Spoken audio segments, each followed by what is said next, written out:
എക്സാമ്പിളിലേക്ക് സ്വാഗതം. കെമിസ്ട്രിയാണെന്ന് കഴിഞ്ഞ ക്ലാസ്സിൽ ഓർഗാനിക് കെമിസ്ട്രിയിലെ ഫസ്റ്റ് ചാപ്റ്റർ നമ്മൾ പഠിച്ചു കഴിഞ്ഞു. വളരെ നന്നായി അത് പഠിച്ചിട്ടുണ്ടാവും എന്ന് പ്രതീക്ഷിച്ചുകൊണ്ട് ഓർഗാനിക് കെമിസ്ട്രിയിലെ രണ്ടാമത്തെ ചാപ്റ്റർ, ആകെ 2 ചാപ്റ്ററാണ് ഓർഗാനിക് കെമിസ്ട്രിയിൽ 10th സെക്കൻഡ് ചാപ്റ്ററിലേക്ക് കിടക്കുന്നു. ഓർഗാനിക് കോമ്പൗണ്ട്സ്, കെമിക്കൽ റിയാക്ഷൻസ്, അതായത് ഓർഗാനിക സംയുക്തങ്ങൾ, രാസപ്രവർത്തനങ്ങൾ. ഈ ചാപ്റ്ററിൽ നമുക്ക് പഠിക്കാനുള്ള പോർഷൻസ്, ആ പോയിന്റ്സ് ഞാൻ ആദ്യം ഒന്ന് പറയാം. ഇത്രയും മാത്രം വളരെ വിശദമായി പഠിച്ചതിന് ശേഷം പരീക്ഷയ്ക്ക് അപ്പിയർ ചെയ്യുക. ആദേശ രാസപ്രവർത്തനങ്ങൾ, അഡീഷൻ റിയാക്ഷൻ, പോളിമറൈസേഷൻ, ജ്വലനം, താപീയ വിഘടനം, എസ്റ്ററുകൾ, അതിനുശേഷം സോപ്പ് നിർമ്മാണവുമായി ബന്ധപ്പെട്ട ഒരു ചെറിയ ഭാഗം, വലയ സംയുക്തങ്ങൾ. ഇത്രയും ഭാഗമാണ് ഈ ചാപ്റ്ററിൽ നമുക്ക് പഠിക്കാനുള്ളത്. ചോദ്യങ്ങൾ പ്രതീക്ഷിക്കാം ഈ ചാപ്റ്ററിൽ നിന്ന്. എന്തായാലും അതിലെ ഫസ്റ്റ് പോർഷൻ സബ്സ്റ്റിറ്റ്യൂഷൻ റിയാക്ഷൻ, അതായത് ആദേശ രാസപ്രവർത്തനം. എന്താണ് ഒരു ആദേശ രാസപ്രവർത്തനം എന്ന് നമുക്ക് ആദ്യം ഒന്ന് നോക്കാം. ആദേശ രാസപ്രവർത്തനം. ആദേശ രാസപ്രവർത്തനം പൂരിത ഹൈഡ്രോകാർബൺ എന്താണെന്ന് നിങ്ങൾക്ക് അറിയാം. കഴിഞ്ഞ ഒരു ചാപ്റ്റർ ശരിക്കും ഒന്ന് ഓർമ്മയുണ്ടെങ്കിൽ മാത്രമേ ഈ ചാപ്റ്ററിലേക്ക് ഓരോ ഭാഗവും നമുക്ക് നന്നായി മനസ്സിലാക്കാൻ കഴിയുകയുള്ളൂ. അപ്പോൾ പൂരിത ഹൈഡ്രോകാർബണുകളിൽ നിന്ന് ഹൈഡ്രജൻ ആറ്റത്തെ മാറ്റി മറ്റ് ആറ്റങ്ങൾ അഥവാ ആറ്റം ഗ്രൂപ്പുകൾ ചേർന്ന് വരുന്ന ഒരു പ്രവർത്തനം. പൂരിത ഹൈഡ്രോകാർബണുകളിൽ നിന്ന് ഹൈഡ്രജൻ ആറ്റത്തെ മാറ്റി മറ്റാറ്റമോ അല്ലെങ്കിൽ ആറ്റം ഗ്രൂപ്പുകളോ അതിന്റെ കൂടെ ചേർന്ന് വരുന്ന പ്രവർത്തനത്തെയാണ് സബ്സ്റ്റിറ്റ്യൂഷൻ റിയാക്ഷൻ, അതായത് ആദേശ രാസപ്രവർത്തനം എന്ന് പറയുന്നത്. അതായത് the reaction in which the hydrogen atom from a hydrocarbon is replaced by another atom or a group of atoms. It's called substitution reaction. അതായത് ആദേശ രാസപ്രവർത്തനം, സബ്സ്റ്റിറ്റ്യൂഷൻ റിയാക്ഷൻ. നമുക്ക് വീഡിയോയിലേക്ക് പോകാം. ആദേശ രാസപ്രവർത്തനം എന്താണെന്ന് മനസ്സിലാക്കുന്ന ഒരു ചെറിയ വിഷ്വൽ നിങ്ങളുടെ മോണിറ്ററിലുണ്ടാകും. മോണിറ്റർ ശ്രദ്ധിക്കുക. സൂര്യപ്രകാശത്തിന്റെ സാന്നിധ്യത്തിൽ, അല്ലാതെ മോണിറ്റർ ശ്രദ്ധിക്കുക, സൂര്യപ്രകാശത്തിന്റെ സാന്നിധ്യത്തിൽ മീഥൈനും ക്ലോറിനും തമ്മിലുള്ള പ്രവർത്തനമാണ് നിങ്ങൾ കാണുന്നത്. മീഥൈൻ സ്ക്രീനിൽ ഇപ്പോൾ കാണാം, അതിന്റെ കൂടെ ക്ലോർ Cl2, അത് രണ്ടും കൂടെ സംയോജിക്കുമ്പോൾ സൂര്യപ്രകാശത്തിന്റെ സാന്നിധ്യത്തിൽ എന്താണ് ആ നടക്കുന്ന പ്രവർത്തനം എന്ന് ഒന്ന് മനസ്സിലാക്കുക. ഇതാ നോക്കാം. മോണോക്ലോറോമീഥൈൻ പ്ലസ് HCl. അപ്പൊ ഇവിടെ ഒരു ഉദാഹരണം കൂടെ നോക്കുക. അടുത്ത ഭാഗത്തേക്ക് നോക്കുക. മോണോക്ലോറോമീഥൈൻ വീണ്ടും ക്ലോറിനുമായി സംയോജിക്കുമ്പോൾ അത് സൂര്യപ്രകാശത്തിന്റെ സാന്നിധ്യത്തിൽ ഉണ്ടാകുന്ന ഉൽപ്പന്നം ഡൈക്ലോറോമീഥൈൻ. അപ്പോൾ ഇത്തരം പ്രവർത്തനങ്ങളെയാണ് ആദേശ രാസപ്രവർത്തനം എന്ന് പറയുന്നത്. ഉണ്ടാകുന്ന ഉൽപ്പന്നം ഡൈക്ലോറോമീഥൈൻ പ്ലസ് HCl. അപ്പോൾ ഇതാണ് ആദേശ രാസപ്രവർത്തനം. സബ്സ്റ്റിറ്റ്യൂഷൻ എന്ന് പറഞ്ഞാൽ നിങ്ങൾക്ക് അറിയാം എന്താണ്, വാക്കിന്റെ അർത്ഥം തന്നെ മനസ്സിലാക്കുക. So this is called substitution reaction, ആദേശ രാസപ്രവർത്തനം. The reaction in which hydrogen atom from a hydrocarbon is replaced by another atom or a group of atoms is called substitution reaction. മനസ്സിലായി കാണുമെന്ന് കരുതുന്നു. നമുക്ക് അടുത്ത ഭാഗത്തേക്ക് പോകാം. ഈ ചാപ്റ്ററിലെ രണ്ടാമത്തെ പോയിന്റ് അഡീഷൻ റിയാക്ഷൻ, അഡീഷൻ പ്രവർത്തനം. അപൂരിത ഹൈഡ്രോകാർബണുകൾ ഹൈഡ്രജൻ, ക്ലോറിൻ അല്ലെങ്കിൽ ഹൈഡ്രജൻ ക്ലോറൈഡ് എന്നിവയുമായി ചേർന്ന് പൂരിത സംയുക്തമായി മാറുന്ന പ്രവർത്തനത്തെയാണ് അഡീഷൻ പ്രവർത്തനം എന്ന് പറയുന്നത്. അതായത് അപൂരിത അൺഹൈഡ്രസ് ഹൈഡ്രോകാർബൺസ്, അപൂരിത ഹൈഡ്രോകാർബണുകൾ ഹൈഡ്രജനോ ക്ലോറിനോ അല്ലെങ്കിൽ ഹൈഡ്രജൻ ക്ലോറൈഡോ ഇവയുമായി കൂടിച്ചേർന്ന് പൂരിത സംയുക്തമായി മാറുന്ന പ്രവർത്തനം. അഡീഷൻ പ്രവർത്തനത്തിൽ ആൽക്കീനുകളായും പിന്നെ ആൽക്കൈനുകളായും മാറും. ANE ആവും, ANE ENE ആവുന്നു, ENE YNE ആവും. ഇത്തരം പ്രവർത്തനങ്ങളെയാണ് അഡീഷൻ റിയാക്ഷൻ എന്ന് പറയുന്നത്. അതായത് unsaturated hydrocarbons combine with molecules such as chlorine, hydrogen or hydrogen chloride to form saturated hydrocarbons. അതായത് unsaturated hydrocarbons saturated hydrocarbon ആയി മാറുന്ന ആ പ്രവർത്തനത്തെ അഡീഷൻ റിയാക്ഷൻ എന്ന് പറയും. അപ്പൊ ഈ അഡീഷൻ റിയാക്ഷൻ ഒന്ന് മനസ്സിലാക്കുന്നതിന് വേണ്ടിയിട്ട് ഒരു ചെറിയ വിഷയം മോണിറ്ററിലേക്ക് നോക്കാം. Addition reaction. ഈഥീൻ ഹൈഡ്രജനുമായി പ്രവർത്തിക്കുന്ന ഒരു വിധം എല്ലാവരും മോണിറ്റർ ശ്രദ്ധിക്കുക. ഇതിന് ഡബിൾ ബോണ്ട് ഉണ്ട്. ആ ബോണ്ടിങ് മാറുന്നത് നിങ്ങൾ ശ്രദ്ധിക്കുക. ഹൈഡ്രജനുമായി ചേരുമ്പോൾ ഉണ്ടാകുന്ന പ്രവർത്തനം ശ്രദ്ധിച്ചു. എന്താണ് അവിടെ നടക്കുന്നത്? ഡബിൾ ബോണ്ട് ബ്രേക്ക് ചെയ്ത് ആ ഹൈഡ്രജനുമായിട്ട് ചേരും. കണ്ടല്ലോ, അതിന്റെ ഇക്വേഷൻ വരുന്നു.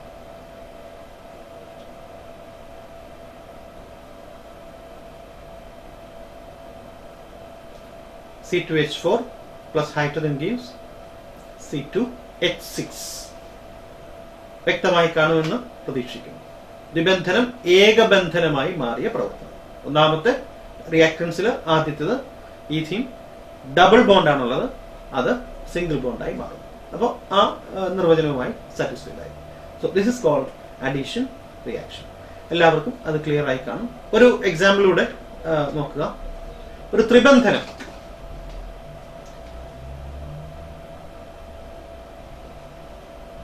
ബോണ്ട് മാറുന്നത് ഒന്ന് ശ്രദ്ധിക്കുക. ക്ലോറിനുമായി ചേർന്ന് ത്രിബന്ധനം ദ്വിബന്ധനമായി മാറുന്ന പ്രവർത്തനം. Ethane plus chlorine gives CHCl.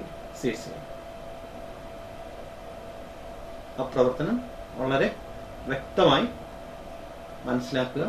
അതിന്റെ ഇക്വേഷൻ വളരെ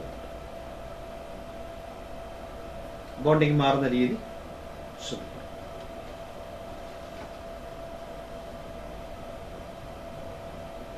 ദ്വിബന്ധനം ഏകബന്ധനമായി മാറും. അപ്പോൾ ഇത്തരം പ്രവർത്തനങ്ങളെയാണ് അഡീഷൻ പ്രവർത്തനം എന്ന് പറയും. So that's clear. മൂന്നാമത്തെ പോയിന്റ് പോളിമറൈസേഷൻ.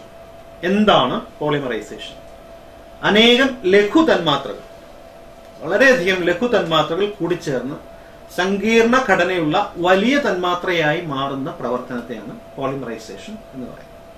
ലഘു തന്മാത്രകളായ മോണോമറുകൾ കൂടിച്ചേർന്ന് സങ്കീർണ ഘടനയുള്ള വലിയ തന്മാത്രയായി മാറുന്ന പ്രവർത്തനം പോളിമറൈസേഷൻ എന്ന് പറയുന്നു. മോണിറ്റർ ശ്രദ്ധിക്കുക. പോളിമറൈസേഷൻ ചെറിയ ഒരു മൂവി പോലെ ഒരു ഭാഗം. എന്താണ് പോളിമറൈസേഷൻ? എല്ലാവരും മോണിറ്റർ ശ്രദ്ധിക്കുക.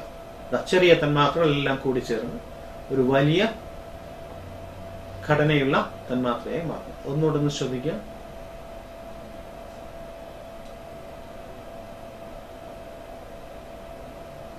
അനേകം ഈഥീൻ തന്മാത്രകൾ കൂടിച്ചേർന്ന് സങ്കീർണ ഘടനയുള്ള പോളിഎഥീൻ അല്ലെങ്കിൽ പോളിത്തീൻ തന്മാത്രയായി മാറുന്ന പ്രവർത്തനം. ഈ പ്രവർത്തനത്തെയാണ് പോളിമറൈസേഷൻ എന്ന് പറയുന്നത്. സിമ്പിളായി മനസ്സിലായി കാണുമെന്ന് പ്രതീക്ഷിക്കുന്നു. പോളിമറൈസേഷനിൽ പേര് കിട്ടുന്നതിനായി, ആ പുതിയ സംയുക്തത്തിന്റെ പേര് കിട്ടുന്നതിനായി മോണോമർ തന്മാത്രയുടെ പേരിന് മുൻപിലായി പോളി എന്ന പ്രത്യയം ചേർത്താൽ മതിയാകും. പോളി എന്നുള്ള പ്രത്യയം ചേർത്താൽ അതിന്റെ പേര് കിട്ടും. അടുത്തത് ജ്വലനം, കമ്പസ്റ്റൻ. നമുക്കറിയാവുന്ന ഒരു പ്രവർത്തനമാണ്. പക്ഷേ എങ്കിലും അതിന്റെ ഒരു നിർവചനം ആയിട്ട് പഠിക്കാം. കമ്പസ്റ്റൻ, പദാർത്ഥങ്ങൾ വായുവിൽ കത്തുമ്പോൾ അവ ഓക്സിജനുമായി സംയോജിക്കുന്ന പ്രവർത്തനമാണ് കമ്പസ്റ്റൻ അല്ലെങ്കിൽ ജ്വലനം എന്ന് പറയുന്നത്. ജ്വലനഫലമായി ഉണ്ടാകുന്ന പ്രോഡക്ട്സ് നമുക്കറിയാം. കാർബൺ ഡൈ ഓക്സൈഡ് ആൻഡ് ജലം, H2O. പദാർത്ഥങ്ങൾ വായുവിൽ കത്തുന്ന പ്രവർത്തനത്തെയാണ് കമ്പസ്റ്റൻ അല്ലെങ്കിൽ ജ്വലനം എന്ന് പറയുന്നത്. Products carbon dioxide and water. ഇത്രയുമാണ് ജ്വലനത്തെ കുറിച്ച് പറയുന്നത്. സിമ്പിളായി ആ ഡെഫിനിഷൻസ് മാത്രം മനസ്സിലാക്കി പോവുക. ആവശ്യമെങ്കിൽ എക്സാമ്പിൾസും ടെക്സ്റ്റിൽ വളരെ കൃത്യമായി കൊടുത്തിട്ടുണ്ട്, അത് വായിച്ച് നോക്കുക. ഓക്കെ, നെക്സ്റ്റ് താപീയ വിഘടനം, തെർമൽ ക്രാക്കിംഗ്. എന്താണ് താപീയ വിഘടനം? ആ വാക്കിൽ തന്നെ എന്റെ അർത്ഥമുണ്ട്. ക്രാക്ക് ചെയ്യുക എന്ന് പറഞ്ഞാൽ നിങ്ങൾക്ക് അറിയാവുന്ന കാര്യമാണ്. Crack, thermal cracking. Thermal means താപവുമായി ബന്ധപ്പെട്ടത്. അപ്പോൾ താപീയ വിഘടനം എന്താണെന്ന് മനസ്സിലാക്കുക. തന്മാത്രാഭാരം കൂടിയ ഹൈഡ്രോ കാർബണുകൾ വായുവിന്റെ അസാന്നിധ്യത്തിൽ ചൂടാക്കുമ്പോൾ അവ തന്മാത്രാഭാരം കുറഞ്ഞ തന്മാത്രകളായി മാറുന്ന പ്രവർത്തനത്തെയാണ് തെർമൽ ക്രാക്കിംഗ് അല്ലെങ്കിൽ താപീയ വിഘടനം എന്ന് പറയുന്നത്. നമുക്കറിയാം ഫ്യൂവൽസിന്റെ ഒരു ഉദാഹരണം മണ്ണെണ്ണ, ഡീസൽ എന്നിവയെ പെട്രോൾ ആക്കി മാറ്റാൻ തെർമൽ ക്രാക്കിംഗ് ആണ്, താപീയ വിഘടനമാണ് ഉപയോഗിക്കുന്നത്. അപ്പൊ ഇത്രയേ ഉള്ളൂ ഇതിനെക്കുറിച്ചുള്ളത്. എക്സാമ്പിൾസ് ടെക്സ്റ്റിലുണ്ട്, അത് നോക്കുക. തന്മാത്രാഭാരം കൂടിയ ഹൈഡ്രോ കാർബണുകൾ വായുവിന്റെ അസാന്നിധ്യത്തിൽ ചൂടാക്കി അവ തന്മാത്രാഭാരം കുറഞ്ഞ തന്മാത്രകളാക്കി മാറ്റുന്ന പ്രവർത്തനം. അതിന്റെ ഒരു എക്സാമ്പിളാണ് ഞാൻ പറഞ്ഞത്. മണ്ണെണ്ണ, ഡീസൽ എന്നിവയെ പെട്രോൾ ആക്കി മാറ്റുന്നതിന് വേണ്ടി തെർമൽ ക്രാക്കിംഗ് എന്നുള്ള പ്രോസസ്സാണ് ഉപയോഗിക്കുന്നത്. മനസ്സിലായി കാണുമല്ലോ. അടുത്തത് എസ്റ്ററുകൾ, എസ്റ്റേഴ്സ്. നമുക്ക് കേട്ടിട്ടുള്ള അല്ലെങ്കിൽ സാധാരണയായി കേൾക്കുന്ന ഒരു രാസവസ്തുവാണ്. വ്യാവസായികമായി ഒരുപാട് ഉപയോഗങ്ങളുള്ള വസ്തു കൂടിയാണ്. എന്താണ് എസ്റ്ററുകൾ? നമുക്കറിയാം കൃത്രിമമായ രുചിയും മണവും ഒക്കെ പല ആഹാര പദാർത്ഥങ്ങൾക്കും നൽകുന്നതിന് വേണ്ടി നാം ഒരുപാട് എസ്റ്ററുകൾ ഉപയോഗിക്കാറുണ്ട്. So here the question is what is an ester? എന്താണ് ഓർഗാനിക് കെമിസ്ട്രിയിൽ എസ്റ്ററുകൾ? പ്രധാനപ്പെട്ട ഒരു ഭാഗമാണ്. ഡീറ്റെയിൽഡ് ആയിട്ട് പഠിക്കാനില്ലെങ്കിൽ തന്നെയും അതെന്താണെന്ന് മനസ്സിലാക്കിയിരിക്കുക. നമ്മൾ കഴിക്കുന്ന പല വസ്തുക്കളിലും ഈ പറയുന്ന നമ്മൾ ഫ്രൂട്ട് ജ്യൂസുകളിൽ ഒക്കെ ഉപയോഗിക്കുന്ന വസ്തുക്കളാണ്. അപ്പോൾ ഇവിടെ എസ്റ്റർ എന്ന് പറയുന്നത് ആസിഡും ആൽക്കഹോളും പ്രവർത്തിച്ച് ഉണ്ടാകുന്ന രാസവസ്തുക്കളാണ്. ആസിഡ് ആൻഡ് ആൽക്കഹോൾ, ആസിഡുകളും ആൽക്കഹോളുകളും പ്രവർത്തിച്ചുണ്ടാകുന്ന ആ വസ്തുവിനെ എസ്റ്റർ എന്ന് വിളിക്കുന്നു. This process is called esterification. ഇങ്ങനെ ആസിഡും ആൽക്കഹോളും പ്രവർത്തിച്ച് എസ്റ്ററുകൾ ഉണ്ടാകുന്ന പ്രവർത്തനത്തെ നമുക്ക് എസ്റ്ററിഫിക്കേഷൻ എന്ന് പറയാം. മോണിറ്റർ ഒന്ന് ശ്രദ്ധിക്കുക. പൂവിന്റെയും പഴത്തിന്റെയും ഹൃദ്യമായ സുഗന്ധം. നമുക്കറിയാം, നമ്മൾ ഉപയോഗിക്കുന്ന പല ഉൽപ്പന്നങ്ങളിലും പൂവിന്റെയോ പഴത്തിന്റെയോ നമ്മൾ കഴിക്കുന്ന ഫ്രൂട്ട്സിലൊക്കെ ശരിക്കും ഇപ്പോൾ ഒരു മാംഗോ ജ്യൂസ് നമ്മൾ വാങ്ങി കഴിക്കുകയാണെങ്കിൽ അതിനകത്ത് നാച്ചുറൽ മാംഗോ ഉണ്ടായിരിക്കണമെന്നില്ല. അതിൽ കൂടുതലും ഈ എസ്റ്റേഴ്സ് ആയിരിക്കും ഉപയോഗിക്കുക. അതുപോലെ തന്നെ സുഗന്ധ ലേപനങ്ങള്, പെർഫ്യൂംസ്, ഇവയിലൊക്കെ എസ്റ്റേഴ്സ് ഒരു പ്രത്യേക മണം തരാനും അതുകൂടാതെ ഫ്രൂട്ട്സിന്റെയൊക്കെ മണം ലഭിക്കാനും ഉപയോഗിക്കുന്ന രാസവസ്തുക്കളാണ്. അപ്പോൾ പൂവിന്റെയും പഴത്തിന്റെയും ഹൃദ്യമായ സുഗന്ധം, കൃത്രിമ പഴസത്തുകൾ, സുഗന്ധ ലേപനങ്ങൾ, സ്പ്രേ എന്നിവയുടെ നിർമ്മാണത്തിന് ഉപയോഗിക്കുന്നു. എക്സാമ്പിൾ ഏത്തപ്പഴം, ബനാന, പൈനാപ്പിൾ, ഓറഞ്ച്, മുല്ല, ഇവയുടെയൊക്കെ സ്മെല്ല് കിട്ടുന്നതിന് വേണ്ടിയിട്ട് ഇവ ഉപയോഗിക്കാറുണ്ട്. എസ്റ്ററുകളുടെ നിർമ്മാണം എങ്ങനെയാണെന്ന് ഞാൻ പറഞ്ഞു. എഥനോളും ഗ്ലേഷ്യൽ അസറ്റിക് ആസിഡും ചേർന്ന മിശ്രിതത്തില് ഗാഢ സൾഫ്യൂരിക് ആസിഡ് ലയിപ്പിക്കുമ്പോൾ അറിയാം കിട്ടുന്ന ഉൽപ്പന്നം കുറച്ച് ചൂടാക്കിയതിനു ശേഷം കിട്ടുന്ന ആ ഭാഗം ജലത്തിൽ ലയിപ്പിച്ചാൽ ഒരു സുഗന്ധം ഉണ്ടാകും. ഇത് എസ്റ്ററാണ്. ആസിഡും ആൽക്കഹോളും തമ്മിൽ പ്രവർത്തിച്ചുണ്ടാകുന്ന ഒരു ഉൽപ്പന്നം, അതിനെയാണ് എസ്റ്റർ എന്ന് വിളിക്കുന്നത്. അപ്പോൾ എന്താണ് എസ്റ്റർ എന്ന് മനസ്സിലായി എന്ന് പ്രതീക്ഷിക്കുന്നു. So what is ester? വ്യാവസായികമായി പ്രാധാന്യമുള്ള സംയുക്തമായതിന്റെ പക്ഷേ പരീക്ഷയ്ക്ക് നമുക്ക് അതിൽ നിന്നും ചോദ്യങ്ങൾ പ്രതീക്ഷിക്കാവുന്നതാണ്. ആസിഡും ആൽക്കഹോളും തമ്മിൽ പ്രവർത്തിച്ച് എസ്റ്റർ നിർമ്മിക്കുന്ന പ്രവർത്തനത്തെ എസ്റ്ററിഫിക്കേഷൻ എന്ന് പറയും. കുറച്ച് ഉദാഹരണങ്ങളും മറ്റു കാര്യങ്ങളൊക്കെ ടെക്സ്റ്റിലുണ്ട്, അത് നന്നായി നോക്കി മനസ്സിലാക്കുക. സോ എസ്റ്റർ എക്സാമിന് ചോദിക്കാൻ സാധ്യതയുള്ള ഒരു ഭാഗമാണ്, ചെറിയ ചോദ്യങ്ങളായിട്ടും ചോദിക്കാൻ സാധ്യതയുള്ള ഒരു ഭാഗമാണ്. Okay, will move for the next one. അടുത്ത ഭാഗത്തേക്ക് പോകാം. നാം നിത്യേന ഉപയോഗിക്കുന്ന ഒരു വസ്തു സോപ്പ്. സോപ്പ് നിർമ്മാണവുമായി ബന്ധപ്പെട്ട വളരെ ചെറിയൊരു ഭാഗം ഓർത്തിരിക്കണം. എന്താണ് സോപ്പ്? എണ്ണകളും കൊഴുപ്പുകളും ആൽക്കലിയുമായി പ്രവർത്തിക്കുമ്പോഴുണ്ടാകുന്ന അല്ലെങ്കിൽ ലഭിക്കുന്ന ലവണങ്ങളാണ് സോപ്പ്. എണ്ണകളും കൊഴുപ്പുകളും ആൽക്കലിയുമായി പ്രവർത്തിക്കുമ്പോൾ ലഭിക്കുന്ന ലവണങ്ങളെ നമ്മൾ സോപ്പ് എന്ന് വിളിക്കുന്നു. ഒരുപാട് വളരെയധികം ഉപയോഗമുള്ള ഈ സോപ്പിന്റെ നിർമ്മാണവുമായി ബന്ധപ്പെട്ട ഒരു ചെറിയ ഒരു വീഡിയോ ഒന്ന് ശ്രദ്ധിക്കുക. എല്ലാവരും മോണിറ്റർ നോക്കുക. സോപ്പ് നിർമ്മാണം. ജലത്തിൽ NaOH, സോഡിയം ഹൈഡ്രോക്സൈഡ് ലയിപ്പിച്ച ശേഷം ലായനി തണുപ്പിക്കുക. അതിനുശേഷം അതിലേക്ക് ഒരു ഓയിൽ, വെളിച്ചെണ്ണ ഒഴിക്കുന്നു, നന്നായി ഇളക്കുന്നു. എന്നിട്ടത് നമുക്ക് ആവശ്യമായ രൂപത്തിൽ മാറ്റുന്നതിന് വേണ്ടിയിട്ട് ചെറിയ ട്രെയിൽ മാറ്റി വയ്ക്കുക. അതൊന്ന് ഉറഞ്ഞ് സോപ്പായി സിമ്പിളായി സോപ്പ് നിർമ്മിക്കുന്ന ഒരു രീതിയാണ് നിങ്ങൾ മോണിറ്ററിൽ കണ്ടത്. അപ്പൊ ഇത് സോപ്പുമായി ബന്ധപ്പെട്ട ഒന്ന് രണ്ട് കാര്യങ്ങളും കൂടെ പറയാതെ പോകുന്നത് ശരിയല്ല. നിങ്ങൾ മോണിറ്റർ തന്നെ ശ്രദ്ധിക്കുക. കഠിന ജലത്തിൽ സോപ്പ് പതയുന്നു, നമുക്കറിയാവുന്ന കാര്യമാണ്. ഇവിടെ ഡിസ്റ്റിൽഡ് വാട്ടർ, ഒരു ടെസ്റ്റ് ട്യൂബിൽ ഡിസ്റ്റിൽ, ഒന്നാമത്തെ ടെസ്റ്റ് ട്യൂബിൽ ഡിസ്റ്റിൽഡ് വാട്ടർ, സെക്കൻഡ് വൺ കഠിന ജലം, ഹാർഡ് വാട്ടർ. ഇത് രണ്ടിലും സോപ്പ് ലായനി ഒഴിക്കുമ്പോൾ എന്താ സംഭവിക്കുന്നത് നോക്കാം. ഡിസ്റ്റിൽഡ് വാട്ടറിൽ സോപ്പ് ഒഴിച്ചു, കഠിന ജലത്തിലും സോപ്പ് ഒഴിച്ചു. ആ ടെസ്റ്റ് ട്യൂബ് ഒന്ന് കുലുക്കുന്നു. നിങ്ങൾക്ക് ഡിസ്റ്റിൽഡ് വാട്ടറിലുള്ള സോപ്പ് നന്നായി പതയുന്നത് കാണാം. കഠിന ജലത്തിൽ സോപ്പ് പതയില്ല. ഇത് നിങ്ങൾക്ക് അറിയാവുന്ന ഒരു വസ്തുതയാണ്. ഏത് ടെസ്റ്റ് ട്യൂബിലാണ് കൂടുതൽ പതയുണ്ടായെന്ന് ചോദിച്ചാൽ ഒന്നാമത്തെ ടെസ്റ്റ് ട്യൂബിലാണ് കൂടുതൽ പതയുണ്ടായത്. അതിന് കാരണം രണ്ടാമത്തെ ടെസ്റ്റ് ട്യൂബിൽ പത ഉണ്ടാകാത്തതിന് കാരണം എന്ന് ചോദിച്ചാൽ ആ ജലത്തിന് കാഠിന്യം കൂടുതലായതുകൊണ്ടാണ്. അപ്പൊ കഠിന ജലത്തിൽ സോപ്പ് പതയില്ല. എന്തുകൊണ്ടാണ് കഠിന ജലത്തിൽ സോപ്പ് പതയാത്തത് എന്ന് ചോദിച്ചാൽ സോപ്പ് കാൽഷ്യം, മഗ്നീഷ്യം തുടങ്ങിയ ലവണങ്ങളുമായി പ്രവർത്തിച്ച് അലേയ സംയുക്തങ്ങൾ ഉണ്ടാകുന്നു എന്നുള്ളതാണ് അതിന് പറയുന്ന സിമ്പിളായ ഒരു ആൻസർ. അപ്പോൾ കഠിന ജലത്തിന്റെ കാഠിന്യം കുറയ്ക്കാൻ എന്ത് ചെയ്യണം എന്നൊക്കെ നമ്മൾ നേരത്തെ ചെറിയ ക്ലാസ്സുകളിൽ പഠിച്ചിട്ടുണ്ട്, ചൂടാക്കുക തുടങ്ങിയ കാര്യങ്ങൾ. അപ്പോൾ ജലകാഠിന്യത്തിന് കാരണം ഈ പറയുന്ന ലവണങ്ങളാണ്. അപ്പോൾ അടുത്തത് മോണിറ്റർ നോക്കിയേ. കഠിന ജലത്തിൽ ഡിറ്റർജൻസ് പതയുമോ? ഡിറ്റർജൻസ് എന്ന് പറഞ്ഞാൽ അറിയാം, ഡിറ്റർജൻസ്. അപ്പോൾ ഇവിടെ കഠിന ജലത്തിൽ ഡിറ്റർജന്റ് ലായനിയും സോപ്പ് ലായനിയും ഒഴിക്കും. നേരത്തെ രണ്ടും സോപ്പായിരുന്നു. അപ്പൊ ഇവിടെ ഡിറ്റർജന്റ് ലായനി, സോപ്പ് ലായനി. എന്താണ് സംഭവിക്കുന്നത് എന്ന് ശ്രദ്ധിക്കുക. രണ്ട് ടെസ്റ്റ് ട്യൂബും ഒന്ന് സ്റ്റിർ ചെയ്യുന്നു, അതായത് ഒന്ന് കുലുക്കിയെടുക്കുന്നു. കഠിന ജലത്തിൽ ഡിറ്റർജന്റ് പതയുന്നു, പക്ഷേ സോപ്പ് പതയുന്നില്ല എന്ന് നമുക്കറിയാം. അപ്പോൾ ഏത് ടെസ്റ്റ് ട്യൂബിലാണ് പതയുണ്ടായത്? ഡിറ്റർജന്റ് ചേർത്തതിൽ. കഠിന ജലത്തിൽ കൂടുതൽ ഫലപ്രദം ഏതാണെന്ന് ചോദിച്ചാൽ ഡിറ്റർജന്റ് ആണ്, സോപ്പല്ല. നമ്മൾ പലപ്പോഴും കേരളത്തിൽ ആ ഒരു പ്രശ്നമില്ല, പക്ഷെ തമിഴ്നാട് തുടങ്ങിയ മറ്റു സ്ഥലങ്ങളിലൊക്കെ ചെന്നതിന് ശേഷം അവിടെ കിട്ടുന്ന വെള്ളത്തിൽ സോപ്പ് പതയ്ക്കാൻ ശ്രമിച്ചാൽ ഒരുപക്ഷെ ചിലപ്പോൾ പതയാറില്ല. അതിന് ഒരു കാരണം ഇതാണ്, അത് കഠിന ജലമായതുകൊണ്ടാണ്. അപ്പോൾ ഡിറ്റർജന്റിൽ അടങ്ങിയ പ്രധാനപ്പെട്ട ലവണം സൾഫോണിക് ആസിഡ് ലവണങ്ങളാണ്. ഡിറ്റർജന്റുകൾ ഏതു തരം ജലത്തിലും നമുക്ക് ഉപയോഗിക്കാൻ കഴിയും.